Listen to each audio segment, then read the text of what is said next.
Bismillahirrahmanirrahim. Alhamdulillahi rabbil alamin. Wassalatu wassalamu ala asyrafil anbiya'i wal mursalin nabiyina Muhammad wa ala alihi wa sahbihi ajma'in. Rabbi shrah li sadri wa yassir li amri wahlul 'uqdatan min lisani yafqahu qawli, amma ba'd. Fa inna asdaqal hadithi kitabullah wa khairal hadi hadi Muhammad sallallahu alaihi wasallam wa syarrul umuri muhdatsatuha wa kullu muhdatsatin bid'ah wa kullu bid'atin dhalalah wa kullu dhalalatin finnar. Muslimin dan muslimat, hadirin dan hadirat sidang jemaah yang dirahmati Allah Subhanahu wa taala sekalian. Tuan-tuan dan puan, mudah-mudahan Allah Subhanahu wa taala merahmati kita semua dan Allah Subhanahu wa taala memandu kita kepada apa yang Allah Subhanahu wa taala redai, dan Allah Subhanahu wa taala menghidupkan kita, mematikan kita di atas dasar iman kepada Allah Subhanahu wa taala. Kerana kita ni antara dua perkara, antara berada di antara amalan yang menghapuskan dosa atau perkara yang menghapuskan pahala. Dalam amalan ni kita ada dua. Dalam amalan ni kita ada dua. Satu yang disebut sebagai mukaffirat. Mukaffirat, benda yang bila kita buat dia menjadi kafarah. Yang kedua dipanggil mubiqat, yang benda kita buat dia menghapuskan pahala. Kafarah maknanya contohnya at-tauhid, iman. Iman ni mukaffirat. Bila seorang tu beriman, daripada kafirnya dia kemudian memeluk agama Islam, beriman kepada Allah, maka dengan iman itu terhapus semua dosa-dosanya yang lalu. Itu dipanggil mukaffirah. Sebagaimana al-umrah, al-umratu ila al-umrati, Nabi kata apa? Kaffaratun lima bainahuma. Dari umrah ke umrah yang lain, penghapus dosa antara keduanya. Maka umrah adalah sebahagian daripada mukaffirat. Jumaat ke Jumaat, kaffaratun lima bainahuma. Banyak amal-amal salih. At-taubah, Nabi SAW kata, at-taibu minadz-dzambi kaman la dzambalah. Orang yang bertaubat daripada dosa seperti orang yang tidak ada dosa. Jadi itu maknanya mukaffirat, benda yang bila kita buat dosa kita terhapus. Yang kita takut ialah ada satu perkara yang bila kita buat pahala kita yang terhapus, yang dipanggil sebagai mubiqat. Mubiqat ni bila kita buat pahala itu terhapus. Mubiqat yang paling besar ialah dosa syirik kepada Allah. Allah Subhanahu wa taala sebut, wa may yusyrik billahi faqad habita amaluhu wa huwa fil akhirati minal khasirin. Siapa yang syirik kepada Allah, faqad habita amaluhu, telah runtuhlah, binasalah amalannya. Walaupun sebelum ni dia buat amal banyak, puasanya, salatnya, zakatnya dan seumpama dengannya, maka tiba-tiba orang itu melakukan syirik kepada Allah. Apa jadi dengan amalan-amalan sebelum daripada ini? Habita amalu, terhapus. Dan ini kita takut. Ada perkara-perkara yang disebut mubiqat, perkara yang menghapuskan pahala. Syirik, bunuh orang, qatlun nafs atau sihir. Perkara-perkara ini disebut sebagai perkara yang menghapuskan pahala. Jadi kita berdoa kepada Allah Subhanahu wa taala, kita bermohon kepada Allah Subhanahu wa taala agar Allah Subhanahu wa taala memberikan hidayah dan petunjuk kepada kita untuk kita sama-sama menjadi orang yang terpandu ke arah kebaikan. Dan dengan kebaikan itu Allah menghapuskan dosa-dosa kita yang telah pun lalu. Nabi SAW sebut, wa atbi'is sayyi'atul hasanata, wa atbi'is sayyi'atal hasanata tamhuha. Iringilah keburukan kamu dengan kebaikan, nescaya kebaikan itu akan menghapuskan kesalahan sebelum daripada ini. Jadi itu harapan kita, doa kita, permohonan kita kepada Allah Subhanahu wa taala. Mudah-mudahan kita diberi hidayah dan petunjuk. oleh Allah Subhanahu wa taala. Hadirin dan hadirat, tuan-tuan, puan-puan yang dirahmati Allah, kita bersambung pada perbincangan kita dalam kitab yang begitu besar ini fadilatnya, cuma mungkin syarahannya yang tidak setanding dengan kitabnya. Nah, tuan yang menulis tu hebat sangat, takut yang baca tu tak pernah hebat. Jadi insya-Allah lah, mudah-mudahan Allah Subhanahu wa taala memberi kebaikan kepada kita. Bab yang akan kita bincang pada pagi ini ialah irda bima qassamallahu laka. Redalah dengan apa yang Allah berikan kepada kamu. Antara perkara motivasi yang utama dalam hidup kita ialah reda dengan apa yang Allah beri kepada kita. Bahkan bersyukur kepada Allah dengan apa yang Allah Subhanahu wa taala kurniakan kepada kita. Banyak yang kita dapat nikmat pada hari ini, kita rasa tak cukup, ataupun kadang-kadang sampai peringkat kepada adamur rida, tidak reda. Kenapalah Allah buat aku begini? Kenapa dan kenapa? Banyak perkara kenapa dan kenapa, sehingga tidak termasuk kita dari orang yang reda dengan apa yang Allah Subhanahu wa taala kurniakan kepada kita. Dalam banyak aspek. Mungkin dalam aspek keluarga, mungkin dalam aspek kawan-kawan, mungkin dalam aspek harta benda, mungkin dalam aspek ilmu agama dan seumpama dengannya. Jadi kadang-kadang dari sudut harta, saya sering mengingatkan diri sendiri dan juga orang-orang yang kita bagi penerangan kepada mereka, bahawa kita ni kalau dibandingkan kehidupan kita, apa yang ada kepada kita pada hari ini adalah jauh lebih baik daripada apa yang dimiliki oleh raja zaman dulu. Perhatikan rumah kita, perhatikan istana-istana yang kita ziarahi pada sekarang ini. Tengok kalau kita pergi kepada istana-istana lama di Negeri Sembilan ke, di Melaka ke, istana-istana lama, kita kata rumah jiran sebelah kita lagi baik daripada ni. Boleh jadi rumah dulu satu tingkat, rumah kita ada 4 tingkat. Macam saya, rumah saya 4 tingkat, besar. Cuma saya duduk setingkat ya, 3 lagi orang lain punya. Kalau kita perhatikan nikmat yang ada, makna kita pada hari ini lebih besar daripada orang yang dulu, banyaknya. Jadi kenapa, atas apa alasan untuk kita tidak redha dengan nikmat yang Allah Subhanahu wa taala kurniakan kepada kita? Dan itu kisah Syekh Abdul Rahman Al-Arifi menceritakan kepada kita tentang pada satu hari dia pergi kepada satu negeri yang masyhur dengan hospital sakit jiwa. Dia pergi ziarah hospital, dan hospital itu adalah hospital sakit jiwa atau hospital gila lah. Lalu dia pergi, dia tanya pemandu dia, ada tempat tak kita nak pergi, tempat yang masyhur, tempat sini apa?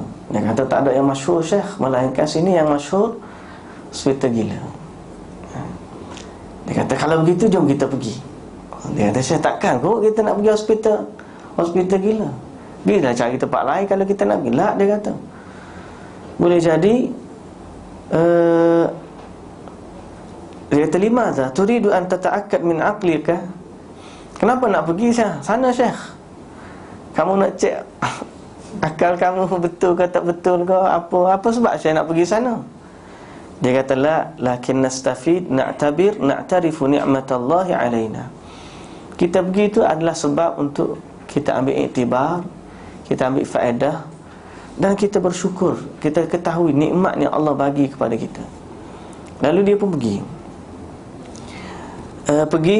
jumpalah dia dengan doktor-doktor yang ada di situ. Dan doktor itu menyambutnya dengan penuh kegembiraan. Dan dia kata apa? Sebelum ni tak ada lagi orang datang macam kamu, saja-saja nak ziarah hospital gila. Melainkan kalau pergi ada saudara, ataupun pergi ada urusan yang penting bagi dia lah. Tapi kalau sekadar nak ziarah mereka yang kita tak kenal siapa-siapa, maka agak jarang. Ni pertama kali doktor kata.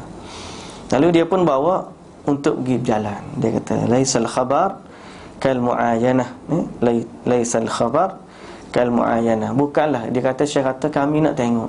Sebab dulu kami pernah dengar dengan tengok lain. Kita dengar tengok, kita tengok orang gila.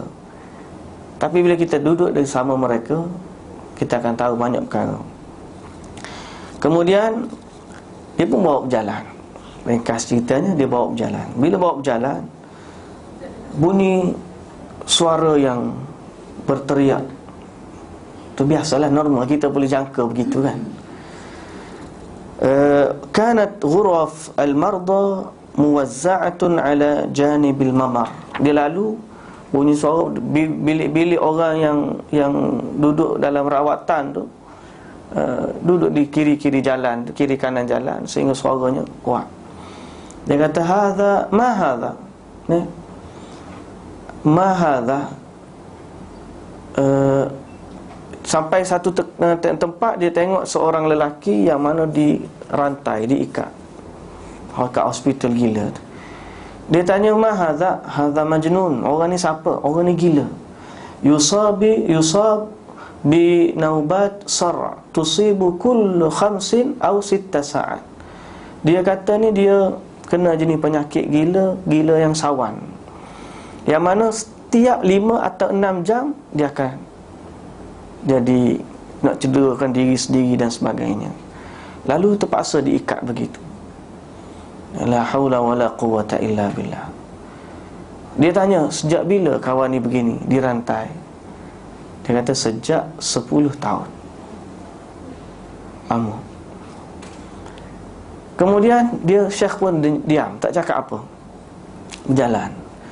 Jalan-jalan sampai di satu bilik yang pintunya terkunci, tertutup. Cuma ada sedikit bukaan di pintu yang kita nampak dalamnya. Kemudian dia tengok dalam tu, tengok ada seorang lelaki yang sedang menunjuk-nunjuk isyarat yang tidak dia faham. Kemudian Syekh tengok ke dinding-dinding, semuanya warna coklat belaka.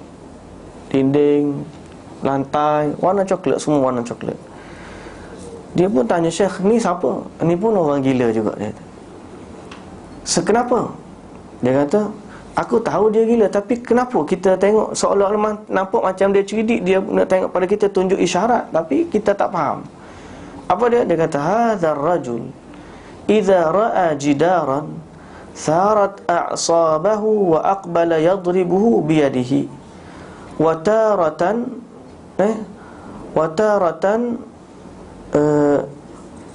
yadribuhu birijlihi wa ahyanan bira'sihi fayawman tatakassaru asabi'ahu wa yawman tatakassaru rijluhu wa yawman yashujju ra'sahu wa yawman lam nastati' ilajuhu habasnahu fi ghurfatin kama tara wa jidranuha wa arduha mubattanah bil asfanj yadribu kama yasha.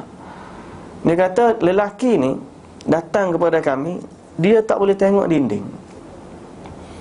Nampak macam cerdik, tapi kalau nampak dinding, mula dia berasa kuat, naik semangat, rasa gagah, dia tumbuk dinding. Tumbuk dinding, hentak dinding, tendang, hantuk kepala. Kadang-kadang kami tengok tangan patah, kadang-kadang kaki patah, kadang-kadang kepala luka. Tak ada jalan melainkan kami letak dalam satu bilik, kunci dia. Dan yang kamu tengok warna coklat tadi adalah span, lantai dan di dinding. Letak dia situ, dia tumbuklah, dia sepaklah, dia buat, dia nak buat, dia tidak akan mencederakan diri dia sendiri. Saya diam, tak kata apa lagi. Berjalan lagi. Jalan lagi, jumpa dengan satu bilik, ada 30 orang lelaki. Setiap orang dua kerja masing-masing. Yang ni azan, yang ni menyanyi, yang ni duk paling, yang kedua ni dengar menyanyi, duk menari dan sebagainya. Tiba-tiba ada 3 orang duduk atas kursi yang semuanya terikat dekat kursi. Yang ni dia pun tanya, kenapa pula orang lain lepas, yang ni kena ikat? Dia kata, ni pun kalau dia terlepas, habis. Tingkap pecah, aircon pun rosak, pintu pun pecah. Tak ada jalan lain melainkan kami ikat dia kat kursi. Sejak bila Dia kata ini pun, yang ni sejak seorang sejak 10 tahun, yang ni sejak 7 tahun, yang ni terbaru 5 tahun. Syekh duduk diam ya. Lepas tu dia pun rasa dah cukup dah, dia nak tengok. Tak sanggup dah dia nak tengok. Dia kata, aina babul khuruj minal mustashfa? Mana pintu keluar? Bila nak keluar, dia kata, Syekh, ada satu lagi bilik yang tak pergi tengok. Ada lagi satu bilik tak tengok. Tahan. Dia pun, Syekh nak keluar dah, tak jadi. Dia tengah nak tarik ke doktor. Doktor pun bawa pergi. Tengok-tengok ada seorang lelaki umurnya 50 tahun, kepalanya sudah beruban, duduk di atas lantai dengan pandangan yang tengok pandangan yang bengis pada Syekh ni. Lain-lain macam gila yang lain, kecuali satu, bahawa dia tidak memakai satu helai, seutas benang pun tidak ada pada tubuhnya. Syekh pun terkejut, marah Syekh, kenapa tunjuk aku orang lelaki tak pakai baju? Dia kata, Syekh, tunggu sekejap, aku bukan nak tunjuk dia tak pakai baju, cuma aku nak tunjuk kepada kamu bahawa lelaki ini, setiap kali kami pakaikan baju kepada dia, dia akan koyak dan dia akan makan baju tu, baju dia sendiri. Dia akan koyak, dia akan makan ya? Kecuali kami tak mampu melihatkan, tak dalam bilik sendiri, tak pakai baju, begitulah keadaannya, musim sejuk ke musim panas, begitulah keadaannya. Saya kata, aku tak sanggup lagi, lalu aku keluar daripada hospital. Dia kata ada lagi beberapa section kalau nak tengok. Dia kata cukuplah apa yang kami tengok. Lalu dia pun kata lagi, doktor keluar. Dia pun jalan dengan doktor, jalan dengan satu bilik, dalam keadaan semua duduk diam. Tiba-tiba doktor ni teringat pada seorang lelaki. Dia kata, ya Syekh, hunaka rajulun min kibarit tujjar yamliku mi'atil malayin asabathu lawthatun aqliyah fa'ata bihi awladuhu wa alqawhu huna mundu sanatain wa huna rajulun akhar kana muhandisan fi syarikah wa thalith kana kadha wa kadha. Maka dia tak pergi tengok pun, doktor bercerita kepada dia, wahai Syekh, ada seorang lelaki businessman yang sangat besar, tapi telah ditimpa dengan penyakit akal, padahal dia memiliki harta ratusan juta. Anak dia mari letak dia di sini sejak 2 tahun dulu. Anak tu pun tak nak jaga dia. Anak dia mari letak hospital gila sejak 2 tahun lepas. Saya nak tengok apa? Saya kata cukuplah. Akhadtu amshi baina ghurafil marda mutafakkiran. Lalu Syekh kata, aku berjalan, membawa langkahku di celah-celah bilik-bilik hospital itu dalam keadaan berfikir, subhana man qassamal arzaq baina ibadi. Maha suci Allah yang telah membahagi-bahagikan rezeki ini antara hamba-hamba dia. Ada Allah bagi rezeki, ada Allah tak bagi rezeki. Ada Allah bagi rezeki harta, pangkat, keturunan, tetapi Allah cabut daripadanya akal, sehingga jadi orang itu orang gila. Lalu dengan akal yang tiada itu, walau dia memiliki harta yang banyak, walau dia memiliki nasab keturunan yang mulia, walau dia memiliki kedudukan yang tinggi, akhirnya tempat dia adalah di hospital gila. Qad yarzuqu akharan hasaban rafi'an wa malan wafiran wa aqlan kabiran. Boleh jadi ada yang Allah bagi rezeki kepada dia, kedudukan yang tinggi, harta yang banyak, akal yang besar, tetapi Allah tarik daripadanya nikmat kesihatan. Lalu kamu lihat dia terlantar di atas katil, tidak mampu untuk melakukan apa-apa. Ada manusia yang Allah berikan kesihatan, kekuatan dan akal, tetapi dari sudut harta Allah cabut daripadanya, sehingga dia tidak memiliki harta untuk melakukan apa yang dikehendaki. Lalu dengan kekuatan, dengan kesihatan, dengan apa yang dia ada, dia jadi tukang mengangkat barang yang hina mungkin di kalangan masyarakat, tetapi itulah qadar rezeki yang ada pada dia. Ada yang Allah bagi rezeki demikian dan demikian, Allah memilih siapa yang dia nak bagi, dan Allah memilih siapa yang dia tak nak bagi. Fakana hariyan bikulli mubtala an ya'rifa hadaya Allah ilaihi qabla an ya'udda masaibahu alaihi. Fa in haramaka al-mal faqad a'taka as-sihhah. Lalu kalau kita melihat dalam sudut yang lebih luas, hendaklah seorang yang apa jua menimpa dia pada hari ini melihat dengan kacamata yang luas, bahawa Allah Azza wa Jalla, kita tengok orang lain, oh senang dia. Kita banding pada sudut yang kita susah, kita tengok dia senang. Kita tak ada duit, kita tengok, oh orang tu banyaklah duit dia. Kita tak ada anak, kita tengok orang tu, Allah anak dia ramainya. Mungkin kita tak berapa sihat, kita tengok orang tu, Allah sihatnya. Kita tak bahagia, kita tengok orang tu, Allah bahagianya. Kita tidak berada di tempat dia. Kalau kita berada di tempat dia, mungkin dia memuji kita apabila dia lihat kita. Di saat kita puji manusia pada sudut yang kita puji, kerana dia lebih daripada kita, mungkin manusia yang sama memuji kita pada sudut yang kita lebih daripada dia. Betul tak? Kita tengok orang tu, Allah banyaknya duit dia. Mungkin orang tu tengok kita, Alhamdulillah, tengok orang tu walaupun tak ada duit, sihat dia. Redalah pada apa yang Allah Subhanahu Wa Taala kurniakan kepada kita. Kerana Allah pastilah, mungkin sebab kita hidup di dunia. Kalau manusia ingin kesempurnaan dalam hidup dia, silakan berpindah ke dalam syurga. Selama kita berada di dunia, memang hidup ini tidak akan pernah cukup. Kalau kita nak cukup semua nikmat, kita orang kaya, kita orang bahagia, sehat, walafiat, anak-anak pun ada, soleh semua, kerja pun bagus, rumah pun ada, kereta pun tak pernah rosak. Saya rasa orang ni dia tidak hidup di dunia, dia hidup di alam mimpi. Tolong cubit pipi dia ke tangan dia biar dia sedar dari mimpinya.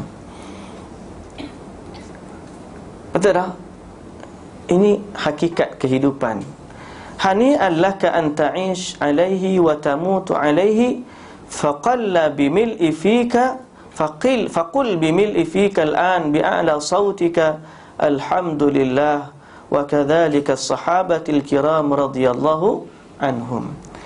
Dia kata, maka berbahagialah dengan apa yang ada dalam hidup kamu, dan sebutlah dengan suara yang penuh, Alhamdulillah, segala puji bagi Allah kerana apa yang ada pada kita pada hari ini. Walau apa pun dia.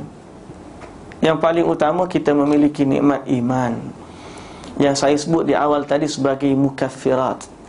Kita tidak terlibat dengan mubiqat. Orang yang mana buat, orang yang tidak dikurniakan iman oleh Allah, kalaupun memiliki ratusan juta dan dia menginfakkan semuanya di atas nama kemanusiaan, humanity dan seumpama dengannya, charity, tidak ada nilainya di sisi Allah Subhanahu Wa Taala walau sedikit. Kerana apa? Kerana mereka tidak memiliki asas untuk diberikan pahala padanya. Kita walaupun tak banyak harta, kita infak RM1, ada pahala tak di sisi Allah? Naam, kalau kita ikhlas ada pahala. Tapi orang yang tidak memiliki iman, kalau ratusan juta sekalipun dia bagi, dia tidak ada apa-apa di sisi Allah Subhanahu Wa Taala. Ini nikmat yang paling besar. Apatah lagi kalau kita nak bandingkan apa yang ada pada kita hari ini, tuan-tuan, puan-puan yang dirahmati Allah, kita akan disoal, ditanya oleh Allah Subhanahu Wa Taala dengan nikmat yang kita ada. Kata Ibnu Abbas dalam soal mentafsirkan ayat, la tus'alunna yawma idzin 'anil na'im. Kalla sawfa ta'lamun thumma kalla sawfa ta'lamun kalla law ta'lamuna 'ilmal yaqin la tarawunnal jahim thumma la tarawunnaha 'ainal yaqin thumma la tus'alunna yawma idzin 'anil na'im. Apa maksud thumma la tus'alunna yawma idzin 'anil na'im? Kamu semua akan ditanya pada hari itu, iaitu hari akhirat, anin na'im, atas nikmat-nikmat yang kamu kecapi. Kita nikmat banyak, Ibn Abbas kata seorang itu akan ditanya tentang nikmat yang dia dapat hatta segelas air yang dia minum. Air sejuk, al-ma'ul barid, air sejuk yang dia minum, nikmat tak? Kita kalau tak boleh minum air segelas ni, apa kita jadi? Haus tu tak apa lagi. Kalau 3 hari mati. Betul tak? Boleh minum air segelas ni nikmat yang sangat besar. Ada tempat-tempat di dunia yang tidak memiliki air, siapa nak minum air tu Allahu Akbar. Nak minum air tak dapat. Kita ni kalau tak ada air ni, boleh lagi pergi sungai. Sungai Pencala ada. Ada sungai ke Sungai Pencala? Nama je Sungai Pencala. Sungai tak ada. Payah juga tu. Kalau tak ada, Sungai Kelang ada. Banyak sungai sini. Dekat Hulu Langat pun ada. Belakang sana dekat Hulu Yang pun ada. Belah sana dekat Kalumpang pun ada.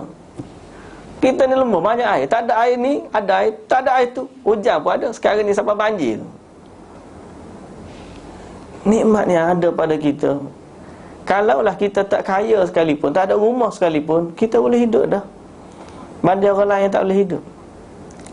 Maka apa alasan kita sekiranya kita ditanya la tus'alunna yawma idzin 'anil na'im, pada nikmat-nikmat yang kita dapat. Kan itu dia kata sebutlah alhamdulillah. Banyakkan sebut alhamdulillah. Naik kereta alhamdulillah. Masuk rumah alhamdulillah. Tengok anak alhamdulillah. Yalah memanglah kadang-kadang kita tengok anak kita macam-macam, nak marah pun ada. Tengah balik rumah sepa, Allahu Akbar, berapi telinga. Contohnya lah. Tapi orang sini orang salihah belaka ni, lembut belaka tengok ni. Nak marah pun ada. Tapi di saat kita nak marah, sebab alhamdulillah. Sebab di saat kita nak marah ke dia, ada orang yang tidak memilikinya. Betul tak? Ada orang yang tidak memilikinya. Dan itu redalah dengan apa yang Allah kurniakan kepada kita. Baik, kita ambil kisah daripada para sahabat Nabi radhiyallahu anhum.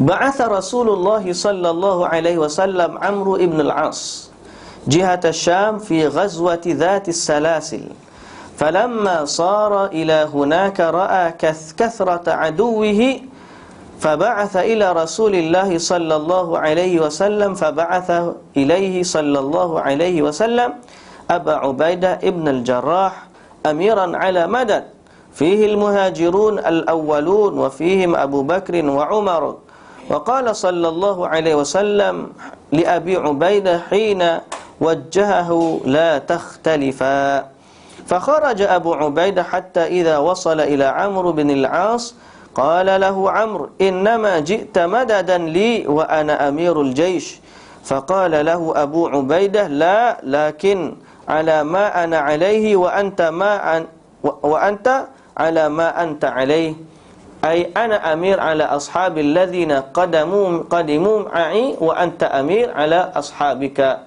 وكان أبو عبيدة رجلا لينا سهلا هينا عليه أمر الدنيا فقال عمرو بل أنت مددي فقال يا عمرو إن رسول الله صلى الله عليه وسلم قد قال لي لا تختلفا وإنك إن عصيتني أطعتك قال فإني أمير عليك وإنما أنت مدد لي فوافق أبو عبيدة على ذلك فتقدم عمرو بن العاص فصلى بالناس وبعد الغزوة قال النبي صلى الله عليه وسلم يرحم الله أبا عبيدة ابن الجراح نعم يرحم الله أبا عبيدة ابن الجراح. Satu hari Nabi SAW mengutuskan Amr ibn al-As pergi ke Syam untuk pergi berperang. Apabila Amr ibn al-As tengok kepada bala tentera musuh yang ramai, lalu dia minta bantuan daripada Nabi SAW. Datang bantuan, Nabi SAW utuskan satu kumpulan tentera yang dipimpin oleh Abu Ubaidah al-Jarrah, dan di dalamnya ada sahabat-sahabat yang besar, termasuklah Abu Bakar dan juga Umar. Sampai ke Syam, maka Amru ibn al-As kata, aku ketua, kamu datang sebagai bantuan kepadaku. Padahal Nabi SAW dah berpesan kepada Abu Ubaidah al-Jarrah, kamu jangan berselisih, pergi je, jangan berselisih. Kamu pemimpin, pergi, jangan berselisih dengan mereka. Lalu Abu Ubaidah kata, tak, Nabi lantik aku jadi pemimpin, maka aku pemimpin tentera aku, kamu pemimpin tentera kamu, kita sama-sama perang. Amru ibn al-As kata, la bal anta madadi, tak, kamu ini bantuan, sokongan kepada tenteraku. Abu Ubaidah kata, Nabi dah pesan kepada aku, la takhtalifa, jangan kamu berselisih. Maka kalau kamu tak nak dengar pendapat aku, sekarang ni aku akan dengar pendapat kamu. Nampak dah dia kata apa? In asaitani, kalau kamu tak nak dengar pendapat aku pendapat, kamu tentera kamu, aku tentera kamu. Tapi kalau kamu tak nak, tak apalah, aku ikut kamu. Nah, dah berada, benda tak usah, benda isu besar sebenarnya. Isu tentera ni besar, nak perang. Tapi Abu Ubaidah al-Jarrah orang yang tak apalah, apa yang ada tak apa, yang penting kerja kita jalan. Dia tidak kata, aku boleh jawatan tentera, aku tak ada jawatan, aku tak apa, aku ada jawatan pun tak apa, sebab Nabi pesan jangan berselisih. Dia redha dengan apa yang ada. Itu maksud kita. Tak semestinya kita nak juga sehingga kita kejar benda yang kita nak itu, sehingga menyebabkan perkara-perkara yang sepatutnya baik akhirnya jadi sebaliknya. Abu Ubaidah al-Jarrah bila kata, kalau kamu tak gitu, macam tak apa gini, aku ikut kamu. Orang yang lapang dadanya, dipenuhi dengan keredaan kepada sahabat-sahabatnya. Lalu dia kata, kalau begitu, Amr ibn al-As kata, aku pemimpin, kamu bantuan, sokongan, semua kena taat kepada perintahku. Maka Abu Ubaidah pun setuju, dia pun pergi. Amr bin al-As pun jadi pemimpin, dia salat jadi imam. Selepas perang, maka yang sampai ke Madinah ialah Auf bin Malik.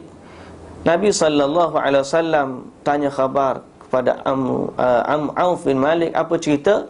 Lalu dia ceritalah bagaimana Abu Ubaidah al-Jarrah telah meletakkan jawatannya ataupun menyerahkan kepimpinan kepada Amr ibn al-As sebagai mentaati perintahnya dan mengakui dia pemimpin dalam perang tersebut. Apa kata Nabi SAW?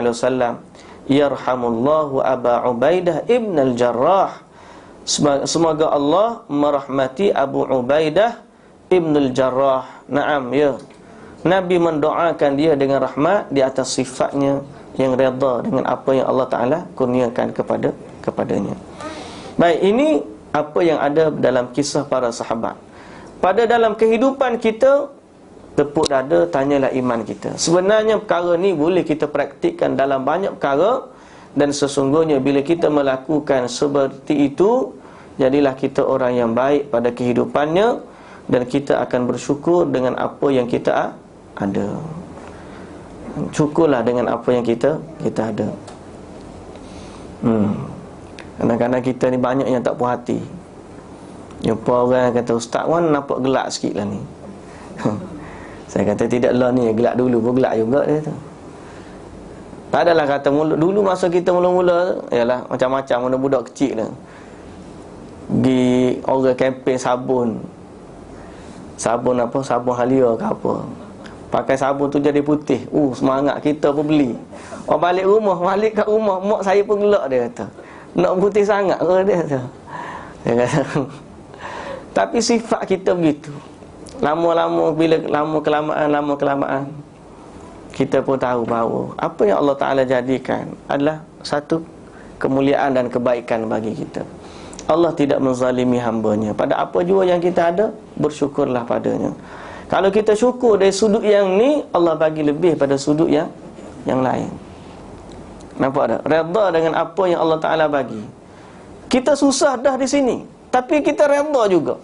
Allah akan bagi pada sudut yang lain daripada tu. Sampai hari ni bila kita ni, contohlah, saya tak nak bagi contoh orang lain. Ataupun bagi contoh setengah, saya tengok saya pernah baca satu kisah seorang lelaki yang dia ni wajah dia tak berapa handsome lah, tapi anak-anak dia cantik belaka. Allah bagi rezeki begitu. Dia syukur pada apa yang kurang pada dia, Allah balas pada sudut lain yang mungkin dia tak sangka. Dan seorang satu tulisan dalam majalah Solusi dulu tentang bagaimana seorang ibu tua perempuan yang masih bekerja tapi rasa tertindas disebabkan pangkat tak pernah naik. Duduk situ lama tu. Dia mengadu kepada seorang ustaz. Ustaz kata, makcik redha tak dengan perkara tu? Mana makcik redha antara duduk di sini dengan kerja ni tak naik pangkat, dan Allah Subhanahu Wa Taala, dia tanya dulu, makcik ni ada anak berapa? Anak 4 orang, dia kata. Pertama duduk mana? Oh gini, ngaji universiti, kerja habis sini, kerja dah. Yang kedua, oh masih lagi duduk universiti. Yang ketiga, duduk asal universiti. Yang keempat, oh duduk sekolah menengah. Dia tanya, mana makcik redha? Anak makcik dah berjaya dalam keadaan tak naik pangkat, dengan makcik naik pangkat tapi anak tak berjaya. Dia kata, biar tak naik pangkat pun anak nak berjaya, itulah yang lebih utama. Dia kata, itulah dia. Kita redha pada satu tempat di sini, Allah bagi kepada kita pada tempat yang lain yang mungkin kita tak nampak. Tapi kaedahnya ialah redalah pada apa yang Allah kurniakan kepada kamu. La in syakartum la azidannakum. Baik. Kaedah yang seterusnya yang disebut oleh Syekh kita ini ialah kun jabalan. Jadilah kamu seperti gunung. Jadilah seperti bukit. Apa maksud dia? Apa maksud dia? Kullama zada aqluka qalla jahluka. Orang yang nak jadi jabal, makna orang yang tetap. Bila orang nak kata kepada dia pun, dia tetap gitu. Kadang-kadang ada orang ni, dia nak mari balas dengan kita, bergaduh, dia kata macam-macam. Tapi ada manusia yang sifat dia seperti gunung, tidak akan berganjak gunung yang disalak anjing. Anjing menyalak bukit tidak akan bergerak. Boleh faham tak?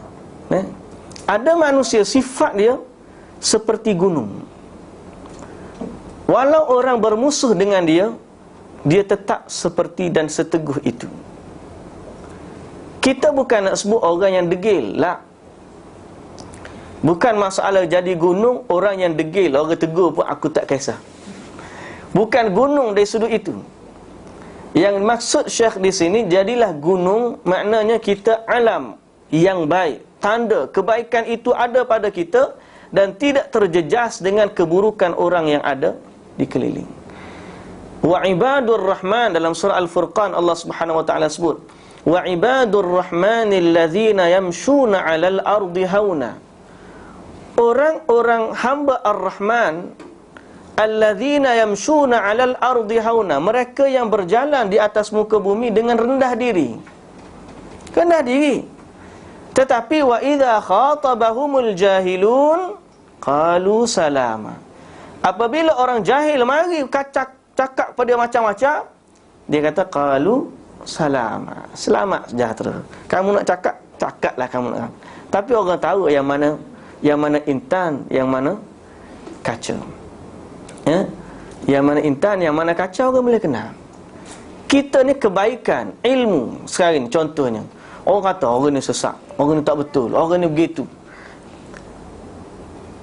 Apakah kita menyangka bahawa perkataan dia lebih didengari oleh Allah daripada ibadah dan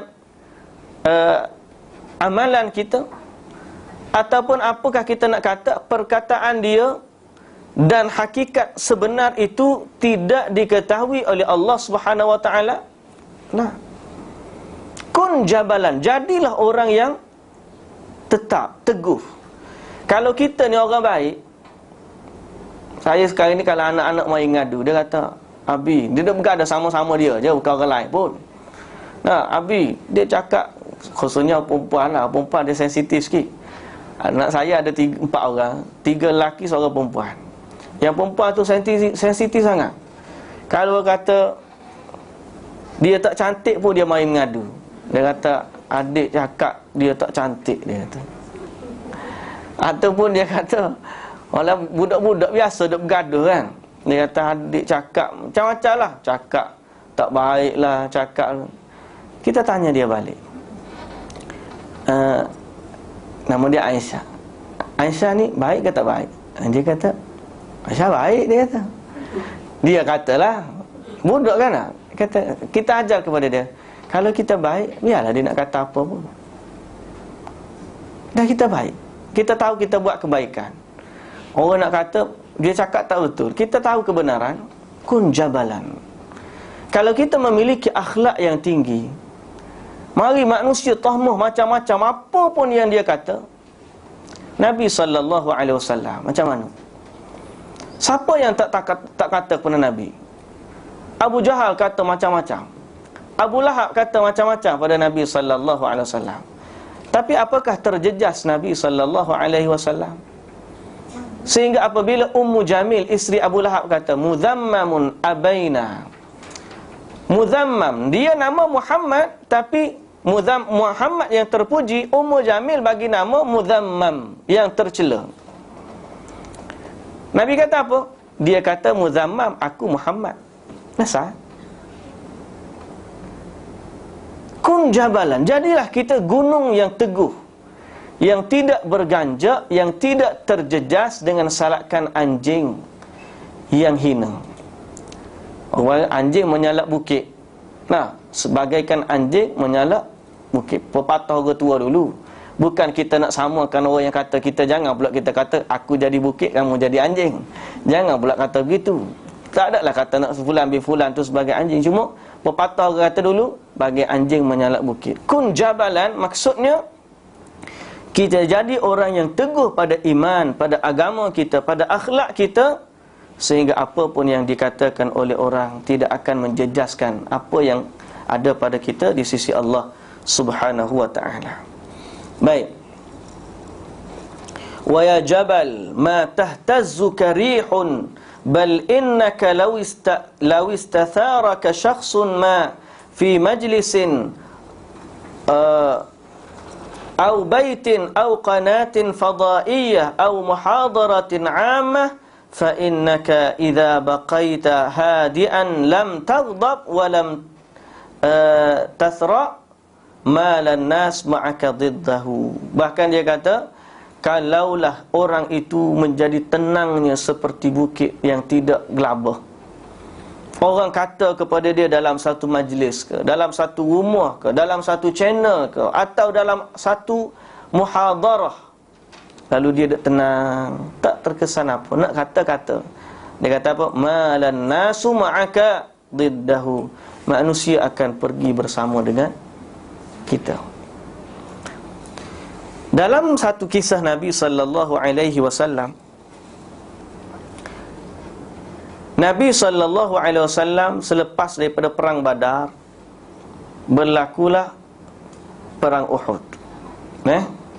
Berlakulah perang Uhud. Masa nak berlaku perang Uhud, datanglah orang kafir Quraisy daripada Mekah, sampai berita tu kepada Nabi dan para sahabat di Madinah radhiyallahu anhum. Lalu Nabi tanya para sahabat. Nabi kata, "Ma ra'yukum? Apa pandangan kamu? Nabqa fil Madinah fa idza dakhalu alaina qatalnahum." Kita duduk di Madinah. Kalau dia datang kepada kita, kita perangi. Faqala lahu nasun lam yakunu shahidu badran nakhruj ya Rasulullah ilaihim nuqatiluhum bi Uhud. Ya Rasulullah, kita keluar, kita serang dia di Uhud. Wa rajau an yusibahum minal fadilah ma asaba ahlal badr. Mereka kata begitu disebabkan apa? Sebab mereka nak kemuliaan ahlu Badar dapat juga kepada ahlul Uhud. Ahlu Uhud. Sebab orang Badar fadilah dia besar, keluar berperang. Lalu mereka sangka keluar itu lebih baik daripada bertahan di dalam kota Madinah. Lalu Nabi sallallahu alaihi wasallam pun dalam keadaan begitu, Allah setuju. Bila Nabi SAW masuk ke rumah dia, kemudian Nabi pakai pakaian perangnya, kemudian Nabi keluar. Sahabat tengok Nabi SAW dalam keadaan begitu, mereka pun rasa bersalah pula. Sebab Nabi SAW nak bertahan di dalam kota. Mereka yang sungguh-sungguh nak duduk nak sangat berjuang di luar kota. Lalu Nabi SAW bila dalam keadaan begitu, mereka kata balik, "Ya Rasulullah, aqim fil Madinah in syi'ta farra'yu ra'yuka." Ya Rasulullah, duduklah di Madinah kalau kamu nak. Pandangannya pandangan kamu. Apa yang kamu kata kami ikut. Sahabat kata begitu. Nabi SAW kata, "Ma yanbaghi li nabiyyin an yad'a adatahu ba'da ma labisaha hatta yahkumallahu bainahu wa baina aduwwi."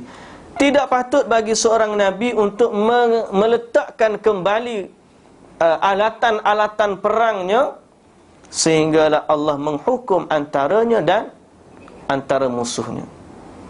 Itu Nabi kata, kalau dah aku pakai, aku akan pergi.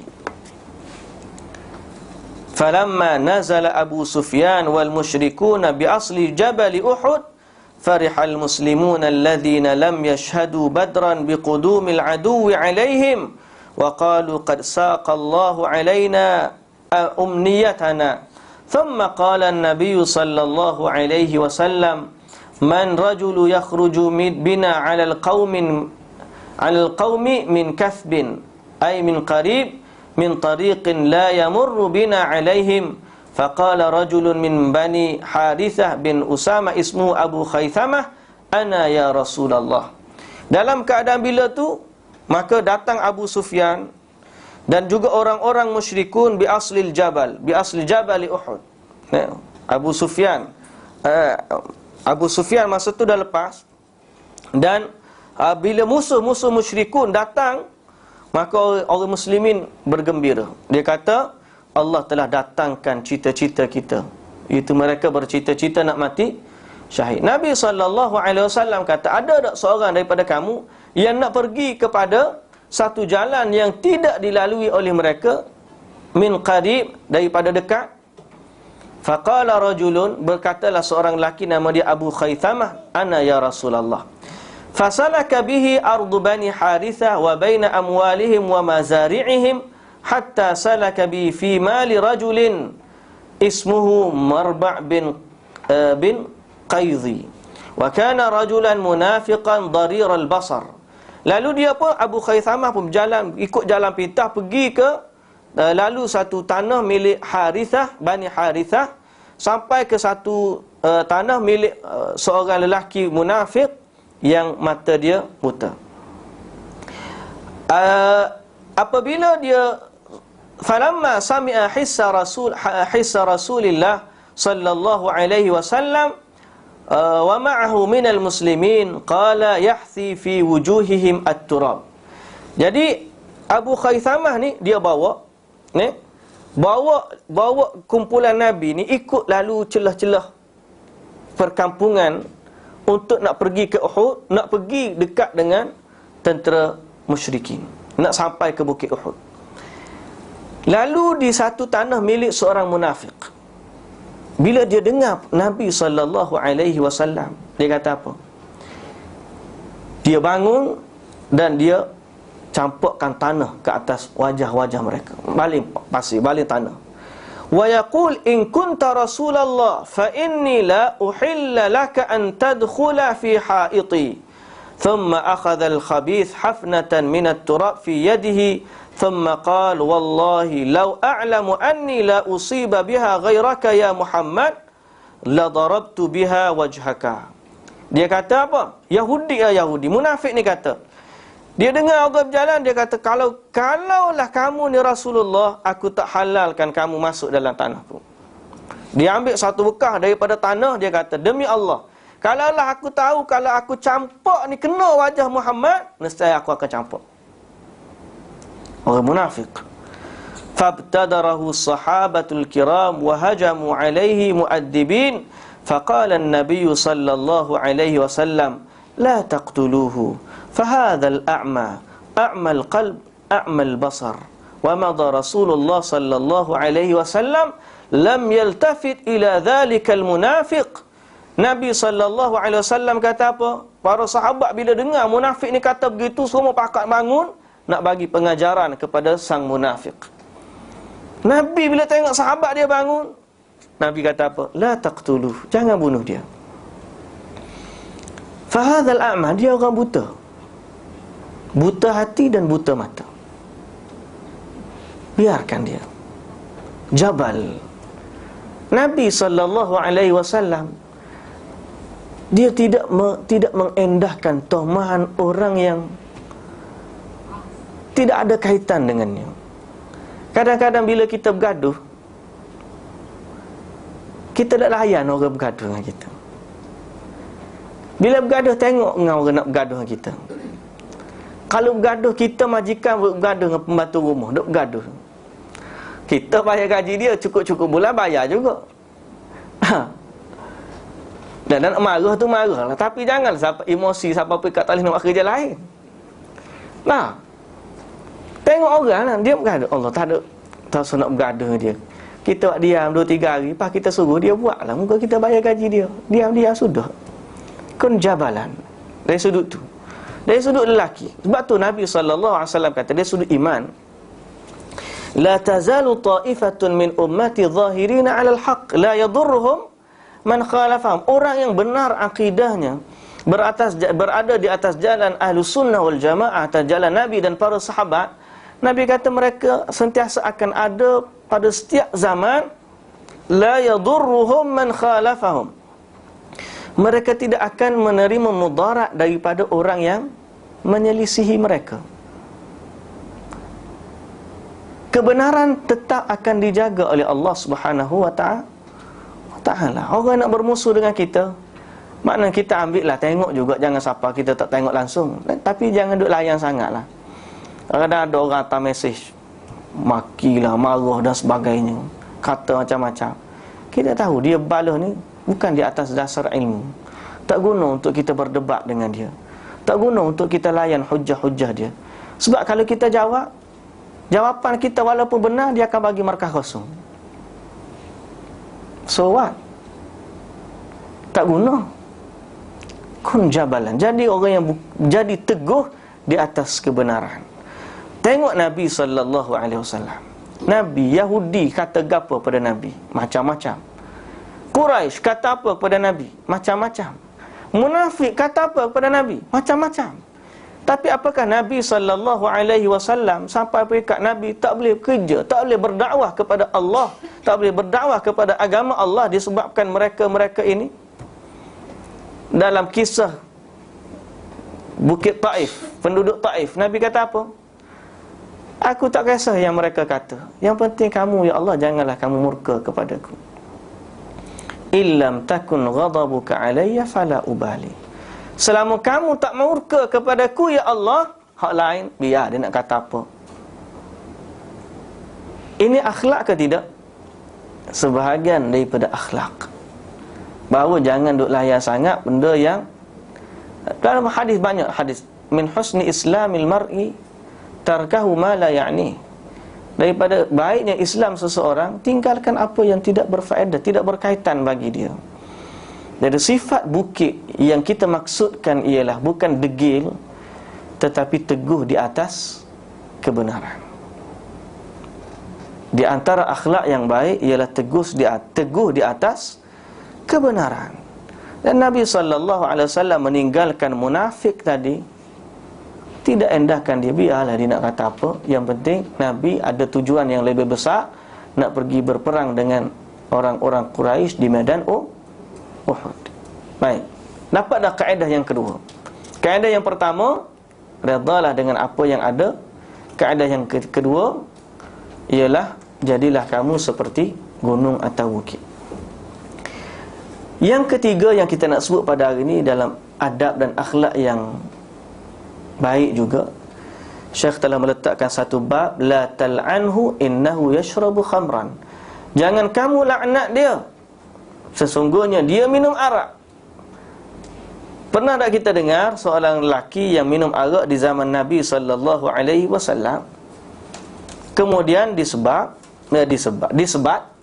di rotan, kemudian minum arak lagi, kemudian di rotan, kemudian minum arak lagi, kemudian di rotan, sampai 4 kali. Kemudian sahabat yang kali keempat, sahabat tu kata, la'anahullah, semoga Allah melaknatinya. Kata Nabi SAW, la tal'anhu, jangan kamu laknati dia. Fa wallahi ma alimtu annahu yuhibbullaha wa rasulah. Aku tak tahu melainkan dia ini sesungguhnya mencintai Allah dan Rasul. Akhlak apa yang ada pada Nabi SAW, sehingga seorang peminum arak bila dengar perkataan begini, la ilaha illallah, dia tidak melaknati, padahal dia minum arak kena sebat sampai 4 kali. Dan inilah yang menyebabkan manusia nak berubah menjadi baik.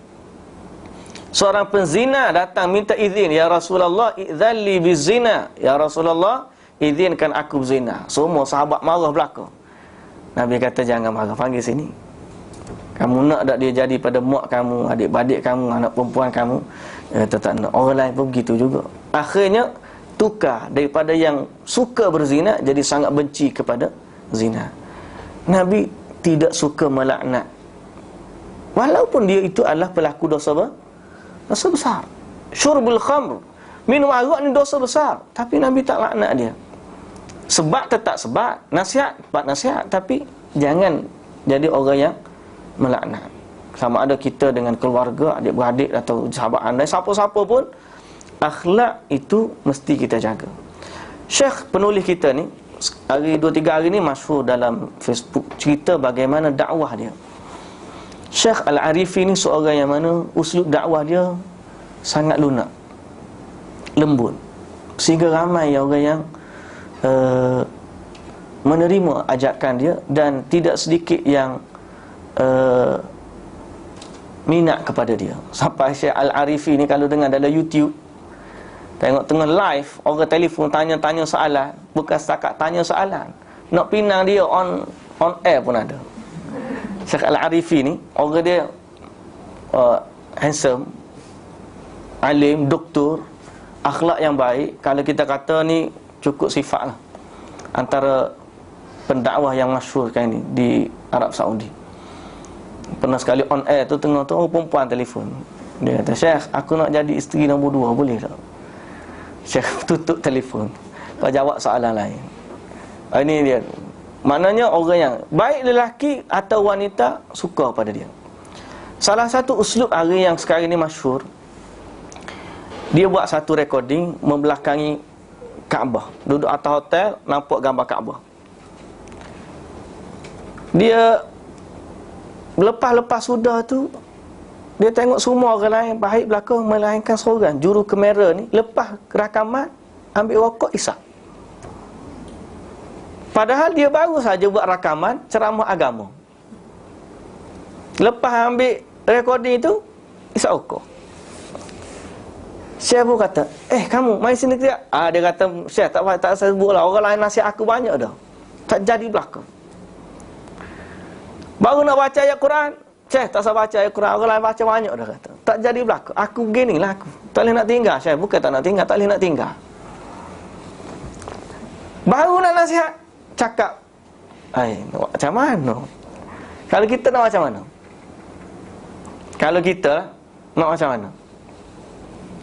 Ikut umum lah, nak jadi gapo. Orang nak nasihat tak nak dengar, lantak kau lah dia tu, lantak kau lah.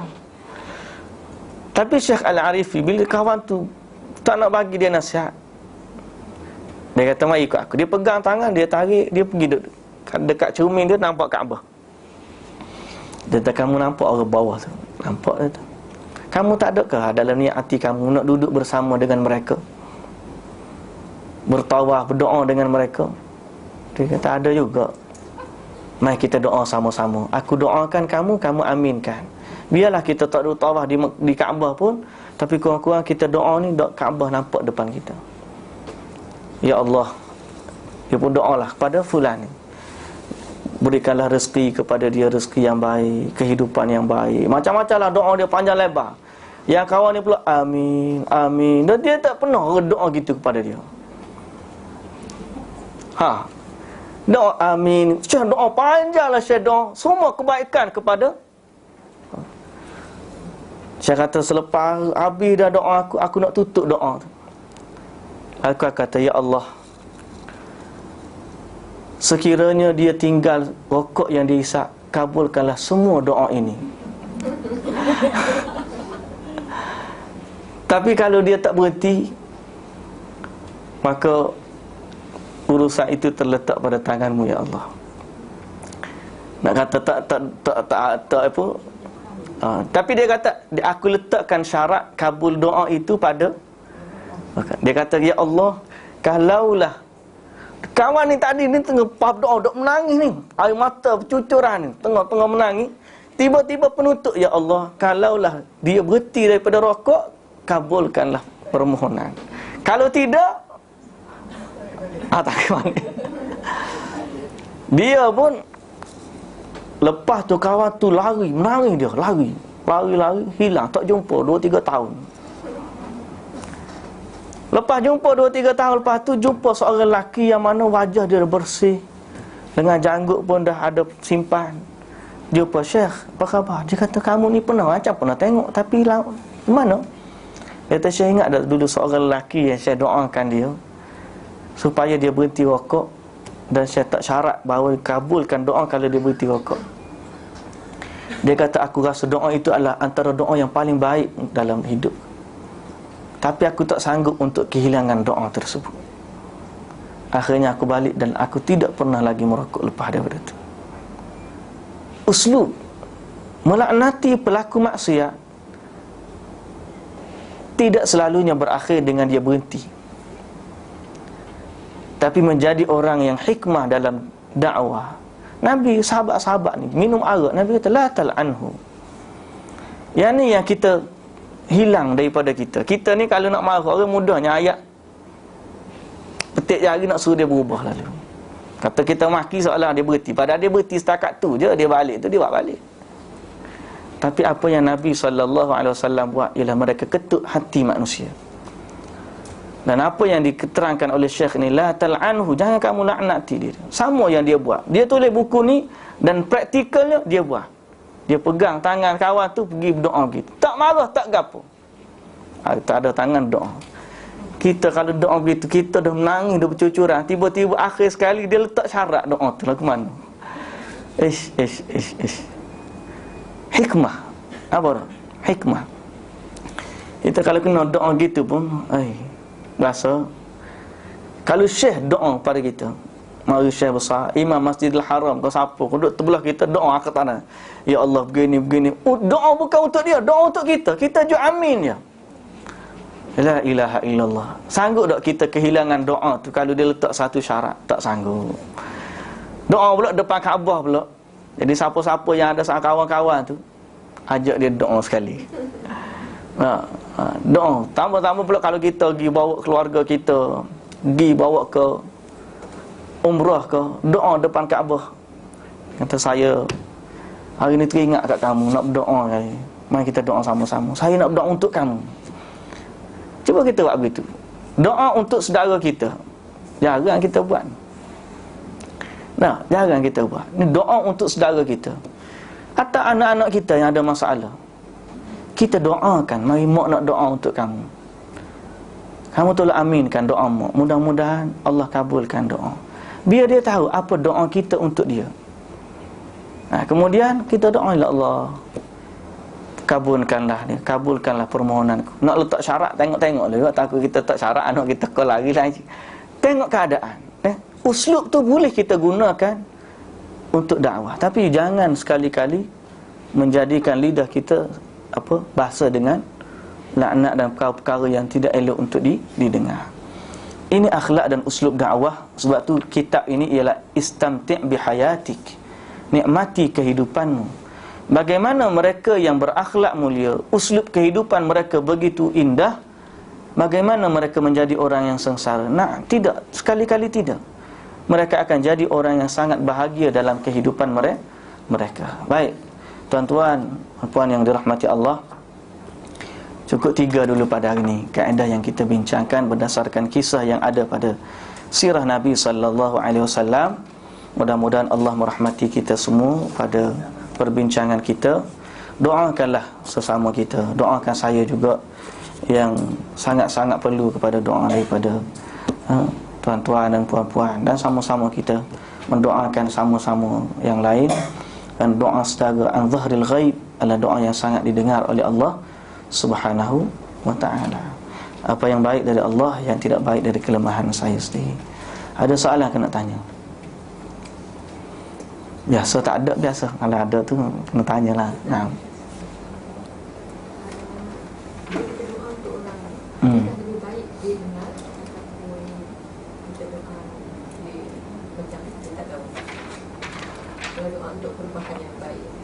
Doa sebenarnya yang lebih baik dia tak dengar permohonan kita.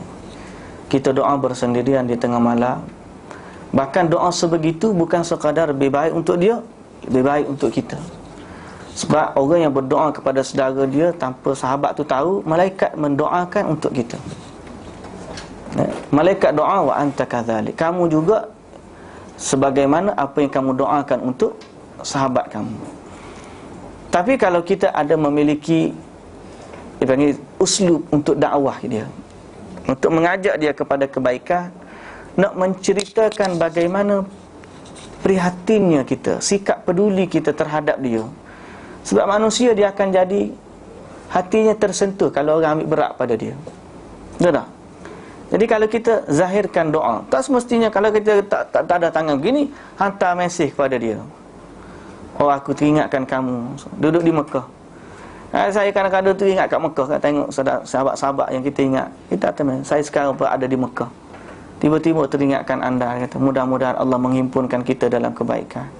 Mudah-mudahan. Dia bila kita dengar kita doa gitu, kita hantar mesej, kita duduk Mekah, diiringi dengan doa kepada dia. Pada balik Malaysia lagi. Kalau boleh dia nak saya esok balik lalu ajak minum air rumah dia. Begitu panggil berterima kasihnya. Syekh Al-Arifi pernah dalam buku dia yang kita baca sebelum daripada ni, uslub untuk menarik hati manusia. Dia kata, aku selepas duduk buat umrah, aku teringat pada sayang sahabat-sahabat. Dia letak nama pun. Dia kata, aku baru saja menunaikan ibadat umrah, dia kata, dan sekalian kamu tidak hilang daripada ingatanku, dan aku mendoakan kamu sekalian bahawa kamu diberi hidayah dan petunjuk oleh Allah dan kebaikan. Dia pun tak dalam semua phone book dia tu, kontak dia, send belakang. Boleh tak kita doa, ya Allah, kurniakanlah kebaikan kepada semua orang yang ada nama dia dalam telefon aku? Boleh? Boleh, tak ada masalah. Bila dia hantar begitu, ya Allah, dia kata, aku dapati balasan-balasan manusia terhadap mesej itu sangat-sangat menakjubkan, dan dia telah membuka banyak hati untuk kembali kepada kebaikan. Syekh ni seorang yang da'i, dia seorang yang sangat aktif berdakwah. Sebab tu bila kita baca buku dia, kita dapat rasakan kemanisan bagaimana hidup dalam dakwah kepada Allah Subhanahu wa ta'ala. Dia kata, aku hantar mesej semua. Kalau ada 1000 nama dalam ni, atas 1000. Kamu termasuk dalam doaku sewaktu aku berada di Mekah. Semoga Allah mengampuni kita semua. Agak-agak apa jawapan dia? Sebab tu uslub dakwah ialah ketuk hati dia. Jangan kita ada satu bab dia, tidak ada kelembutan melainkan dia akan mengubah manusia. Allah Subhanahu wa ta'ala memberikan dengan kelembutan apa yang Allah Ta'ala tak bagi dengan kekerasan. Walaupun kita kata perlu tegas, tapi pada tempatnya. Banyak tempat Allah Ta'ala suka kepada hikmah dan juga kelembutan. Allahu latifun bi'ibadi. Bahkan Allah sendiri menyatakan latif. Allah itu santun, sopan santun dengan hamba-Nya. Nabi sallallahu alaihi wasallam bil mu'minina raufur rahim. Itu Nabi sallallahu alaihi wasallam. Wallahu taala alam. Ada lagi? Naam. Kalau kita berdoa, ini di luar solat, adakah lebih elok kita sujud dan berdoa ataupun di dengan tanda tangan saja? Tanda tangan pun tak apa dah. Sujud ini pada yang benda yang besar. Biasanya sujud syukur. Atau kita, kalau kita nak solat 2 rakaat dah, kita nak bersujud dan tak ada masalah. Tapi kalau kita di luar daripada solat, di saat kita ingat pada Allah, nak berdoa, angkat tangan. Hatta kalau kita tak angkat tangan pun, kita istighfar, ya Allah, astaghfirullah, ataupun doa kepada fulan. Tapi antara adab berdoa, mana kita duduk ataupun kita beri tenang, tanda tangan, doa. Tapi dia bukan bid'ah kan kalau kita sedikit dan berdoa. Kalau kita jadikan dia sebagai satu amalan begitu, maka akan jadi benda lain lah. Bid'ah ni sesuatu yang kita jadikan dia sebagai seperti sunnah. Kalau kita buat tiba-tiba hari tu, kita buat sekali tu je, maknanya di atas sifat umumnya dia, selama dia umum, dikekalkan keumumannya. Contohnya, kita ada zikir subhanallah, alhamdulillah, wa la ilaha illallah, wallahu akbar. Dia umum, bila-bila bahasa nak baca tak apa. Tapi kita kata, kita jadikan dia zikir selepas solat zuhur, kan dah jadi lain. Kita telah mengkhususkan sesuatu yang umum. Nak sifat tanda tangan umum, mana saja kita berdoa, kita boleh tanda tangan dan kita boleh tanda tangan. Di saat kita mengkhususkan, bila kita berdoa kena tanda tangan, maka itu dah jadi lain. Boleh. Atau di saat kita nak berdoa, mesti kita sujud, kata dah jadi lain. Kalau di sudut keumuman dia, kita nak berdoa kepada Allah, lalu kita salat 2 rakaat, dalam sujud kita berdoa lain. Ataupun sujud permohonan, ataupun sujud yang masyru' ialah sujud syukur apabila kita terima khabar yang baik dan sebagainya. Sujud syukur dan syukur kepada Allah Subhanahu wa taala. Adapun doa, kalau kita nak sujud, salatlah 2 rakaat dan kemudian kita berdoa dalam sujud dalam salat. Wallahu taala alam. Ya.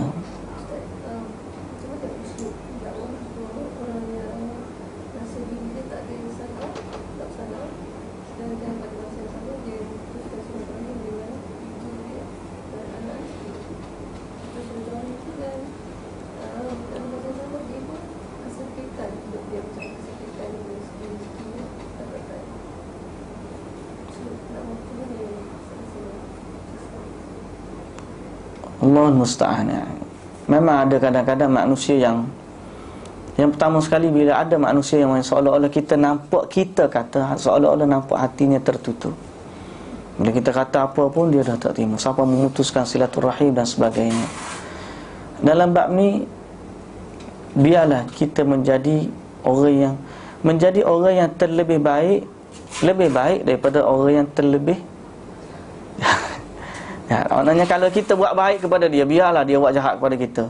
Kadang-kadang kata Allah, orang begitu tak payahlah kamu nak buat baik dengan dia.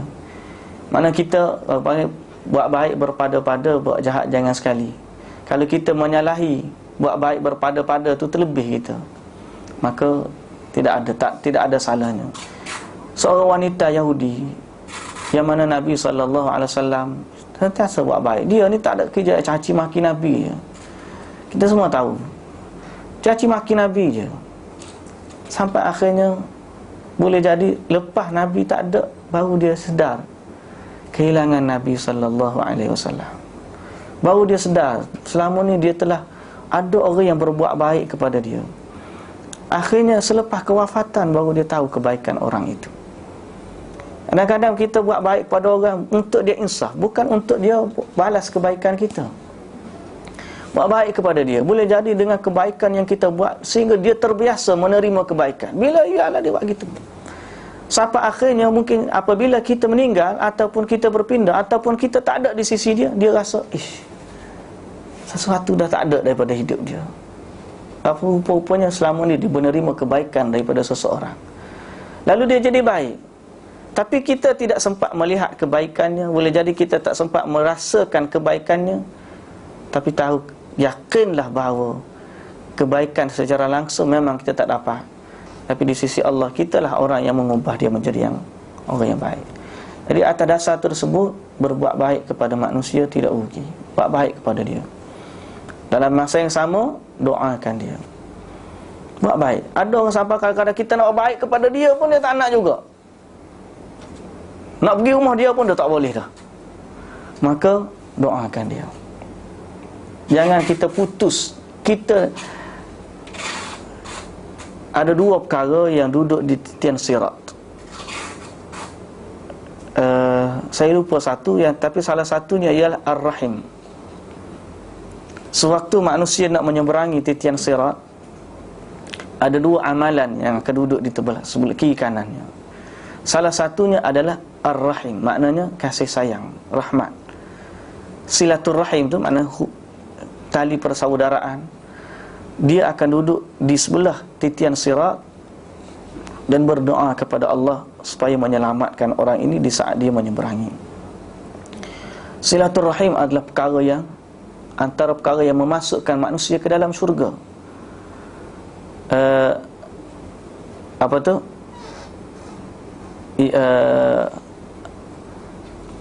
Saya lupa dah awal dia. At'imut ta'am ayyuhan nas afshus salam wa at'imut ta'am wa sallu bil lail wan nasu niyam. Atau dalam satu riwayat yang lain, wasilul arham tadkhulul jannata bisalam. Wahai manusia, kamu bagilah salam, kamu bagi makanan, dan kamu salat malam, kamu akan masuk syurga dengan salam sejahtera. Dalam riwayat yang lain, kamu hubungkan silaturrahim, maka kamu akan masuk syurga dengan sejahtera. Rahim ni perkara yang besar. Kita buat baik kepada manusia tak akan rugi. Tak akan rugi. Biarlah dia tak nak buat baik kepada kita, kita buat baik kepada dia dalam keadaan yang kita mampulah. Itu antara uslub metod dakwah. Bagaimana Nabi SAW buat baik dengan Yahudi, bagaimana Abu Bakar radhiyallahu anhu buat baik kepada musuh dia. Macam mana mereka boleh buat baik, bahkan buat makanan kepada orang yang mencerca dan mencacinya.